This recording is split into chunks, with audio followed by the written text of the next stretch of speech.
BNR gold and diamonds తరుగు తక్కువ బంగారం ఎక్కువ. ఇప్పుడు మన వైజాగ్ లో July 24న grand opening.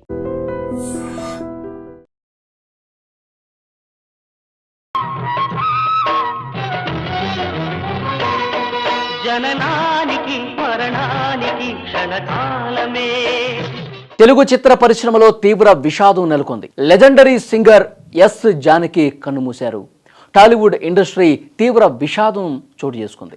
Legendary singer yes Janaki చనిపోయినటువంటి విషయం తెలిసి ప్రతి ఒక్కరూ బాధపడ్డారు.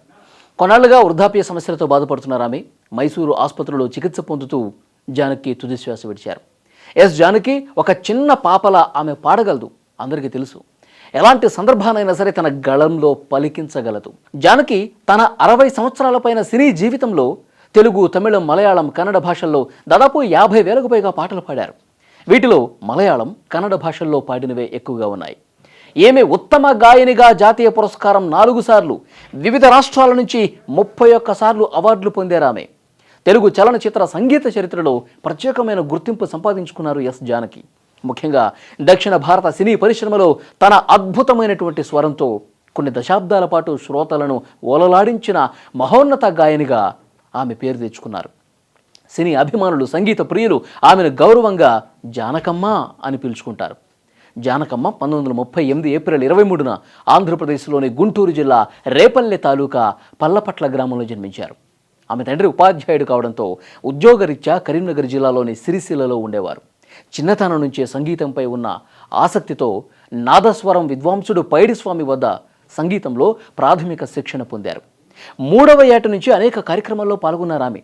1957లో తమిళ చిత్రం విధియిన్ విలయట్టు ద్వారా ఆమె గాయనిగా ప్రస్థానాన్ని ప్రారంభించారు. ఈ చిత్రానికి టి చలపతిరావు సంగీతం అందించారు. అదే ఏడాది ఎమ్మెల్యే సినిమాలోని నీ నవ్వే నీ జగాన అనే పాటతో తెలుగు ఇండస్ట్రీలోకి అడుగుపెట్టారు. ఆ తర్వాత ఆమె అసలు వెనుదిరిగి చూడలేదు. తెలుగు, తమిళం, కన్నడ, మలయాళంతో పాటు హిందీ, ఒడియా వంటి దాదాపు 17 భాషల్లో 50,000కు పైగా పాటలు పాడి సంగీత రికార్డుల్లో ఆమె సుస్థిర స్థానం సంపాదించుకున్నారు. చిన్నపిల్లల గొంతుతో పాడాలన్నా, పండితులను మెప్పించే శాస్త్రీయ సంగీతమైన, పల్లె పదాల జానపదాలైన జానకమ్మకు వెన్నతో పెట్టిన విద్య. స్వాతి ముత్యం సినిమాలో చిన్నారి పొన్నారి కిట్టయ్య ఈ పాటలో ఆమె పలికించిన పసితనం ఎవరూ మర్చిపోలేరు. పాటలోని భావాన్ని, ఎమోషన్ను పలికించడంలో ఆమె శైలి చాలా ప్రత్యేకం. గాన గంధర్వుడు ఎస్పి బాలసుబ్రహ్మణ్యంతో కలిసి ఆమె పాడిన వేలాది యుగళ గీతాలు టాలీవుడ్లో ఒక సువర్ణ అధ్యాయం అనే చెప్పాలి. ఉత్తమ గాయనిగా 4 సార్లు జాతీయ అవార్డులు అందుకున్నారంటే ఆమె ప్రస్థానం ఎలాంటిదో, ఆమె విశిష్టత ఎలాంటిదో అర్థం చేసుకోవచ్చు.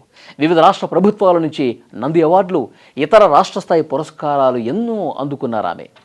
మైసూరు విశ్వవిద్యాలయం నుంచి గౌరవ డాక్టరేట్ కూడా వచ్చింది. 2013లో కేంద్ర ప్రభుత్వం ప్రకటించిన పద్మభూషణ్ అవార్డును దక్షిణ భారత కళాకారులకు దక్కాల్సిన గుర్తింపు ఆలస్యంగా దక్కిందనే కారణంతో ఆమె నమ్రతతో తిరస్కరించడం నిజంగా ఆమె వ్యక్తిత్వానికి నిదర్శనమని చెప్పాలి. ఇక జానకమ్మ అంత్యక్రియలకు సంబంధించి కర్ణాటక ప్రభుత్వం తరఫున ప్రాతినిధ్యం వహించడానికి నియమించబడిన మంత్రి యతీంద్ర సిద్ధరామయ్య తాను అధికారులు అలాగే కుటుంబ సభ్యులతో మాట్లాడుతూ ఉన్నాను. ప్రజలు తమ చివరి నివాళి అర్పించేందుకు జానకి గారి పార్థివ దేహాన్ని మైసూరు నగరంలోని మహారాజా కళాశాల మైదానంలో ఉంచుతారని తెలిపారు. ఇక ఈ వార్త తెలిసిన వెంటనే అందరూ కూడా శోకంలో మునిగిపోయారు. యాక్చువల్గా జానకమ్మ తమ అంత్యక్రియలు మైసూరులోనే జరగాలని గతంలో చెప్పారని, కాబట్టి ఆమె చివరి కోరిక మేరకు ఇక్కడే చేస్తున్నామని కూడా మైసూరులో ఉన్నటువంటి ప్రజాప్రతినిధులు, అధికారులు కూడా చెప్పినటువంటి పరిస్థితి ఉంది. మైసూరులో ఉన్న కణియనహుండి గ్రామంలోని ఒక వ్యవసాయ క్షేత్రంలో అంత్యక్రియలు జరుగుతాయని, అక్కడే అన్ని ఏర్పాట్లు కూడా చేస్తున్నామని చెప్పారు. సో ఈ సాయంత్రం వరకు ఈ ఏర్పాట్లన్నీ కూడా పూర్తవుతాయి. అంత్యక్రియలకు సంబంధించి ఈ ఏర్పాట్లన్నీ కూడా వేగంగా జరుగుతున్నాయి. జానకమ్మ లేని లోటు ఎవరూ తీర్చలేరు. జానకమ్మ పాడినటువంటి పాటలు, ఆమె పలికించిన హావభావాలు, ఆమె చూపించినటువంటి విభిన్నత ఏ గాయని కూడా ఇంతవరకు అలాంటి స్థాయికి చేరుకోలేదని చెప్పాలి.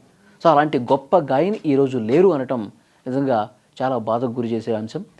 తెలుగు రాష్ట్రాలతో పాటు తమిళనాడు, కర్ణాటక, కేరళ ఇలా వివిధ రాష్ట్ర ప్రభుత్వాలు ఎన్నో అవార్డులు సత్కరించిన ఇవన్నీ కూడా తక్కువే. ఎందుకంటే ప్రజల హృదయాల్లో ఆమె ఎన్నో గొప్ప అవార్డులు గెలుచుకున్నారు.